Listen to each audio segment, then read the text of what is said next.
নয়, 64 ধরনের অপরাধ, তার মধ্যে 62 প্রকারের অপরাধ ভগবান ক্ষমা করে, দুটো অপরাধ ক্ষমা করে না। একটা হচ্ছে নাম অপরাধ, আর একটি হলো বৈষ্ণব অপরাধ। তাই বারবার আমি বলবো, গল্প করবেন না, কথা বলবেন না, চিত্তটাকে স্থির করুন, মন দিয়ে কৃষ্ণ নাম শ্রবণ করুন। যদি মনে হয় আপনার ঘুম আসছে, আপনি ঘরে গিয়ে বিছানায় ঘুমিয়ে পড়ুন, কিন্তু পা পোড়াবেন না। কখনো যেন ভাববেন না যে আমার অপরাধ হোক, এমন কোনো কর্ম করবেন না। এখানে বসে গল্প করা মানে পাশে যে ভক্ত মন দিয়ে কৃষ্ণ নাম শুনছে তারও সমস্যা, আর তার যদি হরিনামে বিঘ্ন ঘটে যায়, আপনি কিন্তু অজান্তেই বৈষ্ণব চরণে অপরাধী হয়ে যাচ্ছেন। আর এটা তো ভালোই জানেন যে বৈষ্ণব চরণে অপরাধ করলে তার কি দুরবস্থা হয়। যেটা হয়েছিল নবদ্বীপে, একটা প্রমাণ দিই, সেটা হলো চপল গোপাল। সারা গায়ে কুষ্ঠ হয়েছিল, বৈষ্ণবের চরণে অপরাধ করেছিল বলে। তাই বলবো বারবার চরণ ধরে, কথা বলবেন না। যদি মনে হয় ঘুম আসছে, ঘুমাতে যাবেন ঘরে, কিন্তু কখনো কারোর কাছ থেকে কোনো অপরাধমূলক পাপ কর্ম করবেন না। মহাজন বললেন, হরিনাম যদি কেউ করে, হৃদয় মাঝে কৃষ্ণ প্রেমের উদয় হয়। আর যদি হরিনাম কেউ শোনে, তাতে তার অজ্ঞানতার অন্ধকার দূর হয়ে যায়। ওমা আমার দিকে তাকায়, আপনার বাড়ি কোথায় বলুন? দেখুন, আমরা যে বাবা প্রকৃত জ্ঞান শূন্য, কেউ যদি আপনারা ভাবেন যে আমার প্রকৃত জ্ঞান আছে, হ্যাঁ, ভুল। আমরা সবাই অজ্ঞান হয়ে পড়ে আছি, আমাদের প্রকৃত জ্ঞান কারোরই নেই। মা বলুন আপনার বাড়ি কোথায়? আপনাকে জিজ্ঞাসা করছি। এইখানে বাড়ি? আপনার এখানে ঠিকানা, এখানে বাড়ি, তাই তো? জায়গাটার নাম কি? রাজারামপুর। এখানে আপনার বাড়ি, এটা আপনার ঠিকানা, তাই তো? আপনি এখানে থাকেন। এর আগে কোথায় ছিলেন? বাপের বাড়ি। বাপের বাড়িতে ছিলেন। তার আগে কোথায় ছিলেন জানেন না? আচ্ছা, যখন মারা যাবেন, মরতে তো সবাইকে হবে, মৃত্যুর পর কি এখানে থাকবেন? থাকবেন না। তাহলে কয়দিনের জন্য এখানে আসা? মাত্র কয়েকদিনের জন্য এখানে আসা। তাহলে এটা আমার ঠিকানা হয় কি করে? এটা আমার ঠিকানা হয় কি করে? এ তো দুদিনের জন্য এসেছি। এর আগে কোথায় ছিলাম? এখানে ছিলাম না, অন্য কোথাও ছিলাম। আবার যখন মারা যাব তখনও এখানে থাকবো না, আবার অন্য কোথাও থাকবো। তাহলে এ তো দুদিনের জন্য আসা, কি করে এটা আমার ঠিকানা হতে পারে? এটা তো আমার ঠিকানা নয়। ছেলে মেয়ে বিদেশে যখন চাকরি করতে যায়, তাকে যদি পথের কোনো ব্যক্তি জিজ্ঞাসা করে যে তোমার বাড়ি কোথায়, সে তো তার নিজের ঠিকানাটা বলবে, সে তো সেখানকার ঠিকানা বলবে না। যে আমি অমুক জায়গায় থাকি, আমি দক্ষিণ 24 পরগনায় থাকি, কি আমি অমুক জায়গায় থাকি, এটা জায়গার নাম বলবে তো। তাহলে ঠিক তদ্রূপ একবার চিন্তা করুন, একটু আধ্যাত্মিক চিন্তা ভাবনা করতে হবে মা। আমরা কিন্তু কেউ এখানে, আমাদের এখানে কিছুই নেই, কোনো ঠিকানাই নেই আমাদের। যখন মাতৃগর্ভ থেকে ভূমিষ্ঠ হয়েছিলাম, আমার কোনো জাতও ছিল না। একটা ছোট্ট বাচ্চা যখন জন্ম নেয়, তাকে যদি আপনার সামনে আমি এনে দিই, যদি বলি বলুন তো কোন জাতি, বলতে পারবেন? যদি সেই বাচ্চার আপনাকে জিজ্ঞাসা করি যে এর বাড়ি কোথায়, ঠিকানা কোথায়, বলতে পারবেন? এর নাম কি বলা যাবে? কিছুই আমরা জানি না। একটা শিশুকে দেখলে বোঝা যায় না এ হিন্দু না মুসলিম না খ্রিস্টান, কিছুই আমরা বলতে পারবো না, তাই না? তাহলে এই যে ঠিকানা, এই যে জাত, এই যে নাম, সব কিছু এখানে এসে পাওয়া। কেউ আমাকে দিয়েছে, তাই আমি ব্যবহার করছি। যে নামে আপনারা আমাকে চেনেন, এটা আমি এখান থেকে এসে পেয়েছি। কোনো একজন আমাকে এই নামটা দিয়েছে, সেই নাম আমি নিয়ে ব্যবহার করছি, কিন্তু এটা তো আমার আসল পরিচয় নয়। তাহলে যেখান থেকে আমি এসেছি সেটাই আমার আসল পরিচয়। আবার ফেরার সময় সেখানেই ফিরবো, তার মানে সেটাই আমার ঠিকানা? এটা তো আমার ঠিকানা নয় মা। সেই কারণেই শাস্ত্রে বারবার বলছেন, জীব অজ্ঞানতার অন্ধকারে ডুবে আছে। জীবের প্রকৃত জ্ঞান নেই। জীব তার জ্ঞান শূন্য হয়ে, অজ্ঞান হয়ে মোহের মধ্যে ডুবে আছে। মোহ, সংসার একটা মোহ আর মায়া, একটা বিচিত্র নাট্যমঞ্চ। তাহলে এই মোহ তো আমাদের চিরকাল থাকবে না মা, থাকবে? আজ আছে কাল থাকবে না, একদিন আমাকে ফিরতেই হবে। ফিরে যখন যাব সেখানে গিয়ে বিচার দেব কি? মানব দেহ পেয়ে ভবে গিয়ে করেছিলে কি? মর্তধামে গিয়ে কৃষ্ণ নাম করেছিলি, তার সেবা দিয়েছিলি, তাকে ভালোবেসেছিলি? না, মায়ার সেবা করতে করতে আমরা যে তার দাস সেটা ভুলে গিয়ে প্রত্যেকে তো মায়ার দাস হয়ে বসে আছি। কিন্তু মায়া কতক্ষণ ভালোবাসে জানেন মা? মায়া তোমাকে ততক্ষণ ভালোবাসবে যতক্ষণ তুমি তাদের জন্য করতে পারবে। জগতে একজন আছে যার কথা না ভাবলেও সে তোমার চিন্তা করে। এই জগতে একজনই আছে যাকে ভরসা করা যায়, যার উপরে নির্ভরশীল হওয়া যায়। এই পৃথিবীতে একজনই আছে যার সৃষ্টি এই ধরিত্রী, সেই সৃষ্টিকর্তা, তার উপরে ভরসা করো। সুখে দুঃখে ভালো মন্দে সর্বক্ষণ তোমার কাছে আছে, শুধু দেখার নয়ন নেই, তাই তুমি দেখতে পাচ্ছ না। এই জগতে কেউ তোমায় রক্ষা করতে পারবে না যদি তিনি রক্ষা না করেন। তাহলে কাকে ভরসা করব? সন্তান, স্বামী, পরিবার? না, রক্ষা করার মালিক একজনই। তাই ভরসাও করো সেখানে, তাকে ভালোবাসো, কর্ম করো, অর্থ উপার্জন করো, ছেলে মেয়ের ভবিষ্যৎ করো, সবই করো, কিন্তু নিজের জনকে ভুলে যেও না, যে তোমার নিজের জন। দেখুন, সবাই মিলে একবার আমরা এই হরিবাসরে দুবাহু তুলে মহামন্ত্র জপ করব। যে মহামন্ত্র ছাড়া কলিজীবের গতি নাই, সেই হরিনাম একবার সবাই মিলে গাইব। একবার দুহাত তুলতে হবে সবাই মিলে। বাহ, এদিকে মায়েরা দুহাত তুলে একবার প্রাণ ভরে মহামন্ত্র জপ করুন, অন্তর থেকে গাইবেন। আমি বলেছি বলেই যে গাইতে হবে এমন কোনো কথা নেই।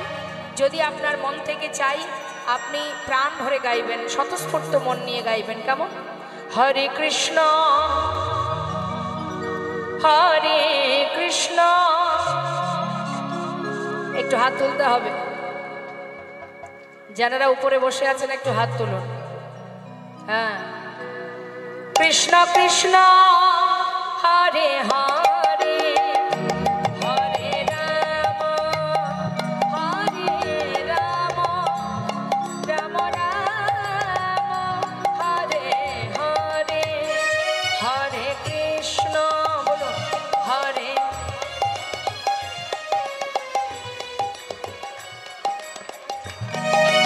আরো জোরে।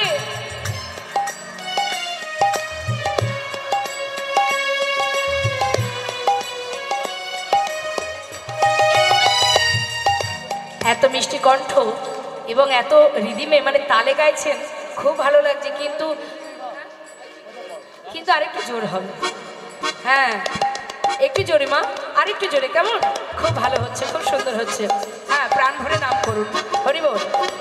হরে কৃষ্ণ হরে কৃষ্ণ, কৃষ্ণ কৃষ্ণ হরে হরে, হরে রাম হরে রাম, রাম রাম হরে হরে, হরে কৃষ্ণ বলো হরে। বাবা,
হৃদয় থেকে অজ্ঞানতার অজ্ঞানতার অন্ধকার দূর হয়ে জ্ঞানের আলো প্রকাশ হয়। আর যদি কেউ হরিনাম গায় তাহলে হৃদয় মাঝে কৃষ্ণ প্রেমের উদয় হয়। হ্যাঁ, তো আজ এই সুন্দর মহতী হরিবাসরে আমরা সবাই মিলে গৌর কথা শুনতে শুনতে লীলা কথায় যাব। আসুন, যে মহাজন এই পদাবলী লিখেছেন তার চরণে সবাই আমরা প্রণাম জানাবো। একসঙ্গে সবাই মিলে আমরা গাইব, দুহাত তুলে হাতে তালি দিয়ে।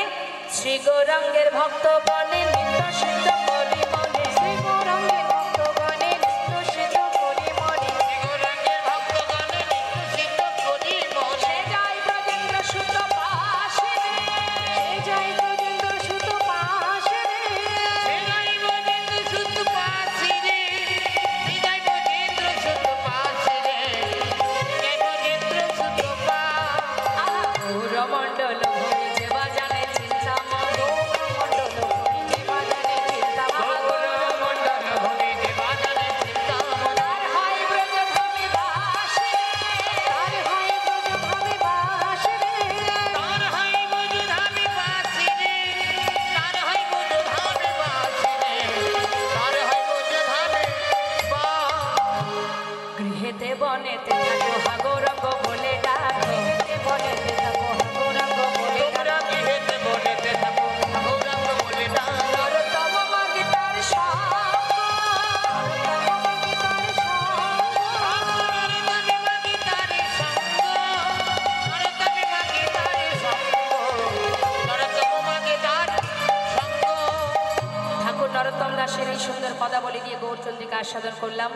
এই নরোত্তম দাস প্রথম কিন্তু মা বাংলাদেশের পদ্মা নদীর ধারে এই কীর্তন করেছিলেন খেতুরি ধামে দোল পূর্ণিমা রাত্রে। তিনিই প্রথম এই কীর্তন করেন।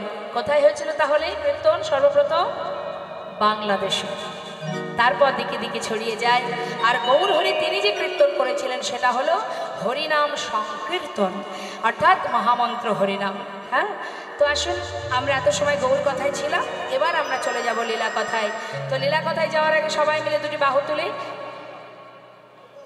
আমরা একটা ভজন শুনতে শুনতে লীলায় চলে যাব। কেমন? জয় রাধেশ্যাম জনিত জয় গো। মায়েরা বলুন জানেন, একটু শোনান। রাধে রাধে রাধে।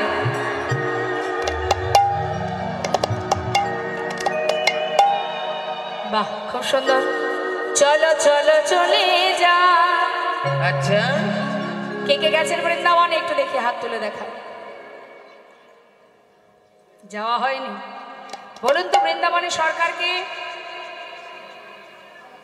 রাধে রাধে, খুব সুন্দর বললেন।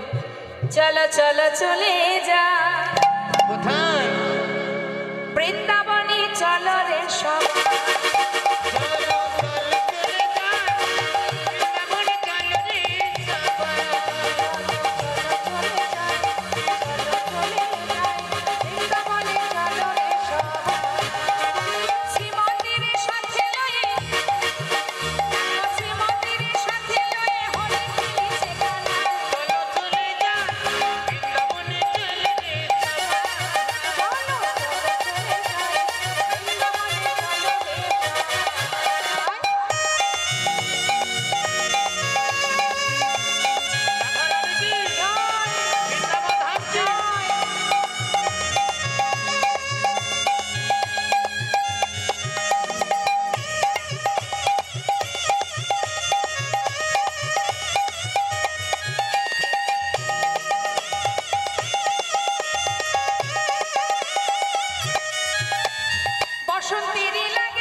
কিন্তু জয় দেননি।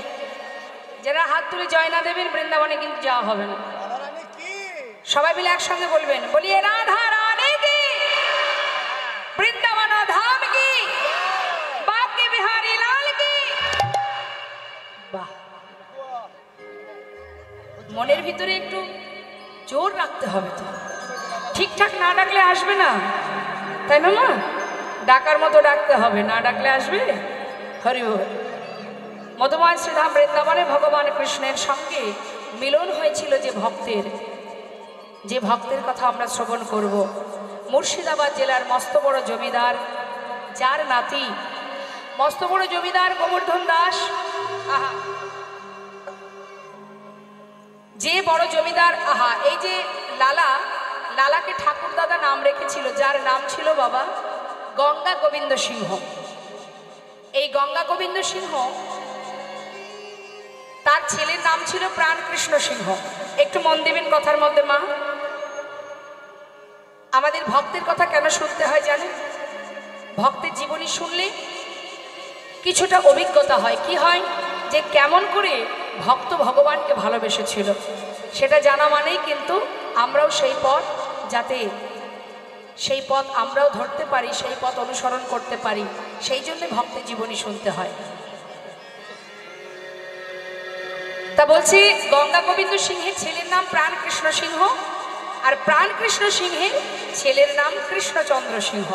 এই যে কৃষ্ণচন্দ্র সিংহ মা, এই কৃষ্ণচন্দ্র সিংহের ঠাকুর দাদাকে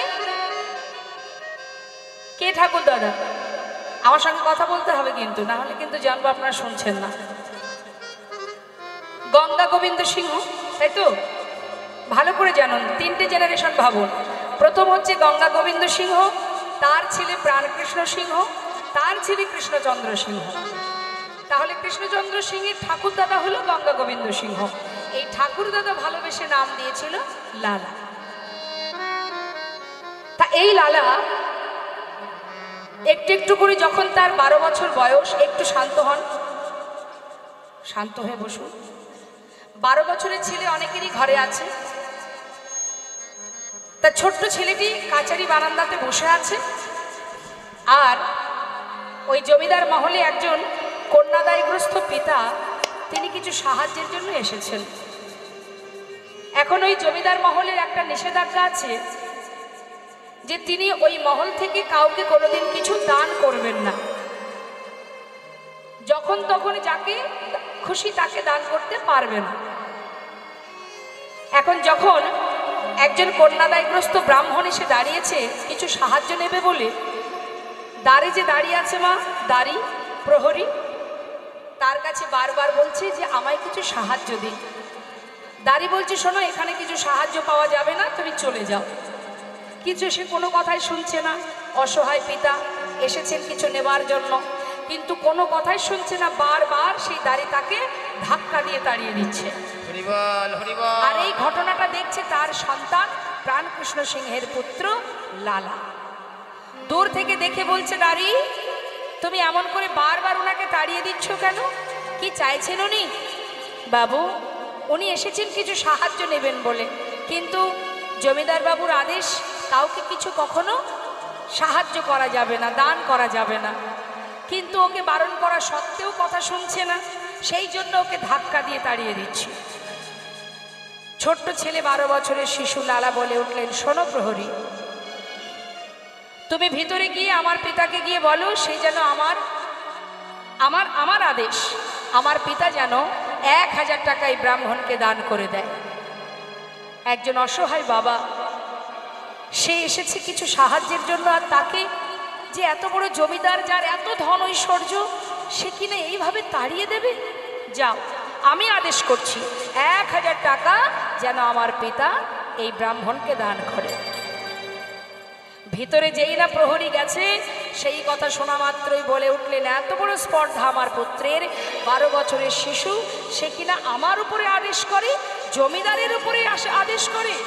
পিতার বাক্য লঙ্ঘন করেছে সন্তান, তাই 1000 টাকা ওই ব্রাহ্মণকে দিয়ে এসো। যেহেতু আমার সন্তান বলেছে, সন্তান যেহেতু বলেছে, একটা সম্মানের ব্যাপার। 1000 টাকা ওই ব্রাহ্মণকে দিয়ে আমার পুত্রকে ভালো মতো বুঝিয়ে এসো যতদিন নিজে রোজগার করতে না শিখবে ততদিন পিতৃ সম্পদ দান করবার সাহসটুকু যেন না দেখায়।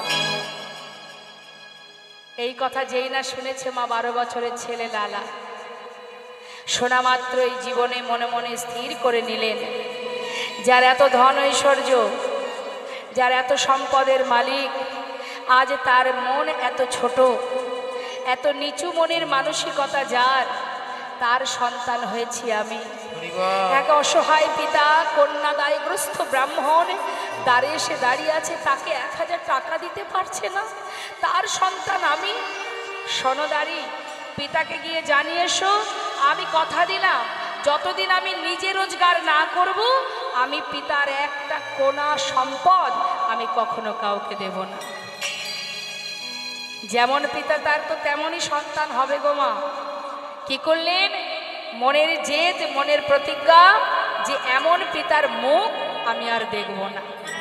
সেই 12 বছরের সন্তান সব ফেলে দিয়ে চলে গেল বর্ধমান জেলায়।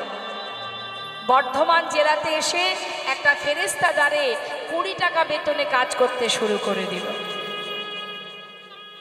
যেমন পিতা তার তেমন সন্তান। ছেলের অভিমান, যে পিতার মন এত ছোট আমি তার মুখ দর্শন করব না।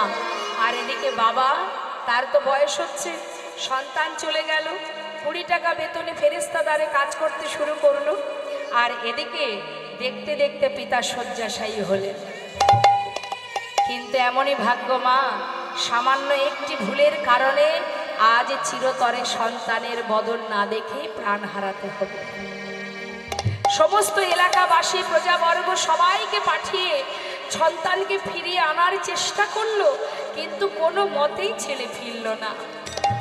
শয্যায় শুয়ে শুয়ে চোখের জলে বুক ভাসিয়ে কাঁদছে প্রাণ কৃষ্ণ সিংহ। হে দয়াময়, এতদিনে আমি বুঝেছি সামান্য একটি কথার জন্য চিরতরে সন্তানকে হারিয়েছি। এতদিনে যা কিছু আগলে আমি বসেছিলাম, এই বিষয়, সম্পদ, ধন, ঐশ্বর্য সবই আমায় ছেড়ে চলে যাচ্ছে। কিন্তু মৃত্যুর আগে নিজের পুত্রের মুখটি দেখতে পেলাম না। আমি ছাড়া আমার সন্তানের আর কেউ নেই প্রভু। আজ আমার সন্তানকে আমি তোমার চরণে সঁপে দিলাম, তুমি ওকে রক্ষা করো প্রভু। কাছে রক্ষা করো হে তুমি, হে ভগবান। হে জগতে সবই কিছু তোমারই তো রক্ষা করো হে তুমি, হে ভগবান। এ জগতে সবই কিছু তোমারই তো তুমি আছো হরি বিশ্ব চরাচরে। তুমি আছো হরি এই বিশ্ব চরাচরে। শেষের দিনে হরি ডাকিব তোমারে। তুমি আছো হরি বিশ্ব চরাচরে। শেষের দিনে হরি ডাকিব তোমারে। রক্ষা করো হে ভগবান,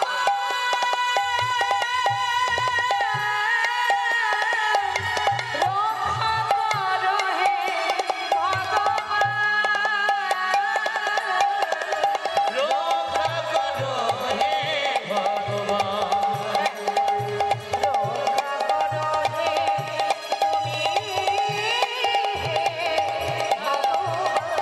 বলো হে জগতে সবই কিছু তোমারই তো দান। বলো হে জগতে সবই কিছু তোমারই তো দান।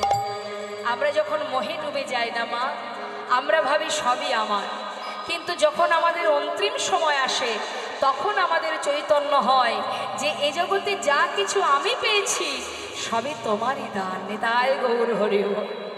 যেদিন আমরা ইহজগতের সম্পদের প্রতি মোহমায়া থাকবে না তখন কিন্তু মা আমরা বুঝতে পারবো যে কোনটি আমার আর কোনটি আমার নয়। কিন্তু যত সময় এই পার্থিব জগতের বিষয় সম্পদের মধ্যে আকৃষ্ট হয়ে যাব তত সময় কিন্তু মা আমার আমার করে আমাদের গোনা দিন ফুরিয়ে যাবে, আর কোনটি সার কোনটি অসার সেটা বোঝা হবে না। যে প্রাণকৃষ্ণ সিংহ এতদিন টাকা পয়সা বিষয় সম্পদ এক অসহায় পিতাকে দিতে না পেরে আমার আমার করে রেখেছিল, আজ সেই প্রাণকৃষ্ণ সিংহ কেঁদে কেঁদে বলছে এ জগতে সব কিছু তোমারই দান, তুমি দিয়েছ, তুমি এই বিশ্ব চরাচরে আছো, তুমি আমার সন্তানকে রক্ষা করো। প্রাণকৃষ্ণ সিংহ কাঁদতে কাঁদতে যখন তার প্রাণ পাখিটা উড়ে চলে গেল, সেই খবর চলে গেল তার সন্তানের কানে। সমস্ত প্রজাবর্গ গিয়ে বললেন, বাবু যার প্রতি আপনার অভিমান সে তো চলে গেছে, এবার আপনি ঘরে ফিরে চলুন, না হলে জমিদারি কে রক্ষা করবে। খবর পেয়ে প্রাণকৃষ্ণ সিংহের পুত্র মানে লালা ফিরে এলো। ফিরে এসে সমস্ত জমিদারি হিসাব নিকাশ বুঝে নিয়ে জমিদারি রক্ষা করতে শুরু করে দিল। দেখতে দেখতে উপযুক্ত বিবাহের বয়স হয়েছে, তাই সুকন্যার সন্ধান করে ভালো একটা দিন দেখে লালার বিবাহ দিল।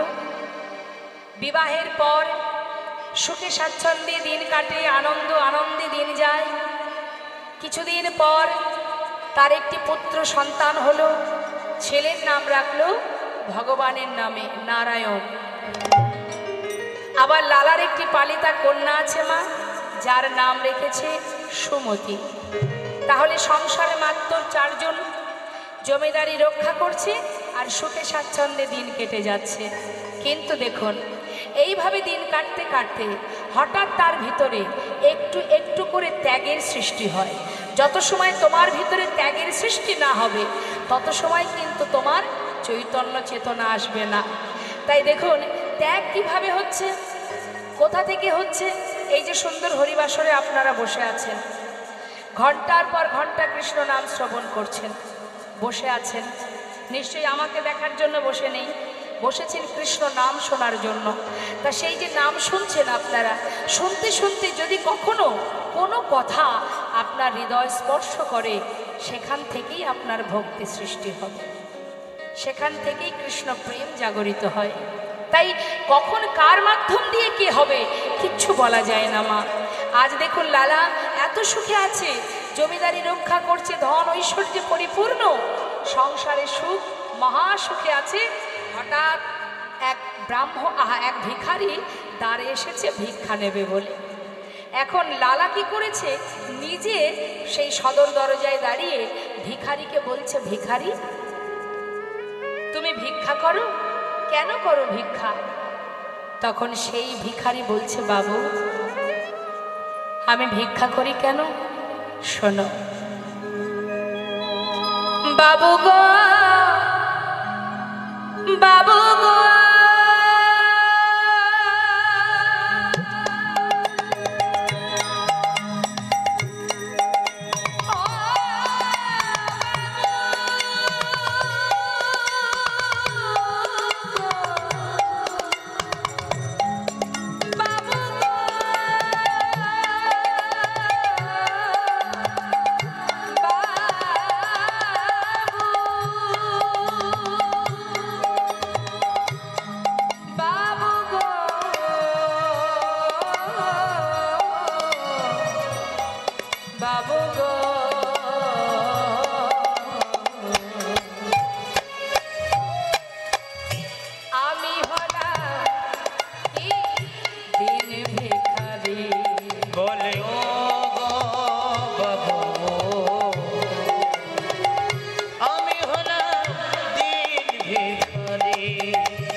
ভিখারি বলে ও বাবু আমি হলাম দিন ভিখারি। এবার আপনারাই বলুন মা, যে দাঁড়ে দাঁড়ে ভিক্ষা করে গিরিধারীর জন্য ভিক্ষা করে, সত্যি কি সে ভিখারি? কি মনে হয়? দাঁড়ে দাঁড়ে যে ভিক্ষা করে গোবিন্দ সেবা দেওয়ার জন্য, সে কি ভিখারি মনে হয়? ভিখারি কে? যারা ইহজগতের ধন ঐশ্বর্যের সিংহাসনে বসে আছে। যেদিন সময় হবে ওই 5 তালা থেকে ঘাড় ধাক্কা দিয়ে একেবারে তুলসী তলায় নিয়ে এসে উপস্থিত করবে।